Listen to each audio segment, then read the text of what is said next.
I like Brad Wall, best premier in Canada, only guy standing up for taxpayers, only guy standing up for the makers, not just the takers, only guy standing up for the oil patch. Just won a third massive majority government in a row from voters.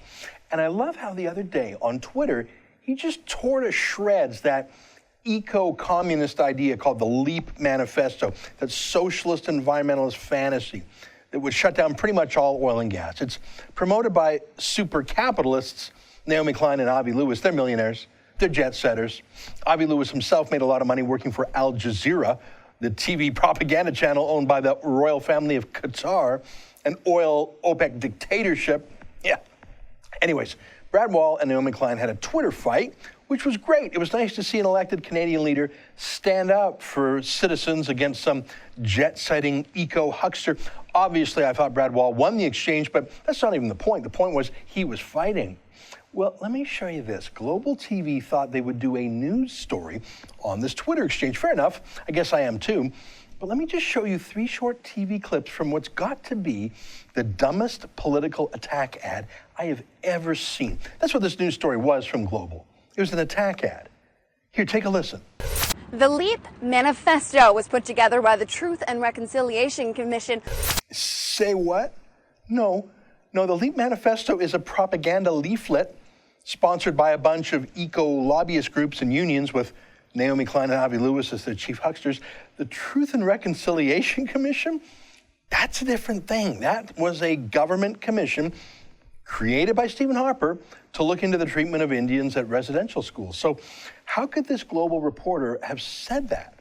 And her cameraman, and her editor, and her producer, and their webmaster, and everyone else at Global TV not have known the difference? The Leap Manifesto, put together by the United Nations Security Council, the Leap Manifesto, drafted by Queen Elizabeth and Prince Harry. Yeah, no, and not by the Truth and Reconciliation Commission. I mean, what are we to make of this other than not a single person at Global TV in Regina has obviously ever had the curiosity to even look at the document's cover, let alone read it? Oh my God, I have seen more curiosity from a sleeping sloth. Okay, next part of this attack ad, Global News Report. A solar tour of Regina in a diesel-powered bus. Take a look. The Sask Solar Tour held its 7th annual bus ride this Saturday afternoon, visiting renewable sites around the Queen City. Yeah, no one thought that's a bit odd. Certainly not the least curious journalist in the prairies, Krista Sharp. Driving around in a diesel-fired bus, stopping at a few show-offy experimental solar panels, like that's going to keep you warm in a -40 winter in Regina in December when the sun shines about 7 hours a day. But let me bring this to a merciful end. Take a look. But the United Nations Environmental Program writes in a separate article that a green environment will eventually build its own economy. Krista Sharp, Global News. Did you see that?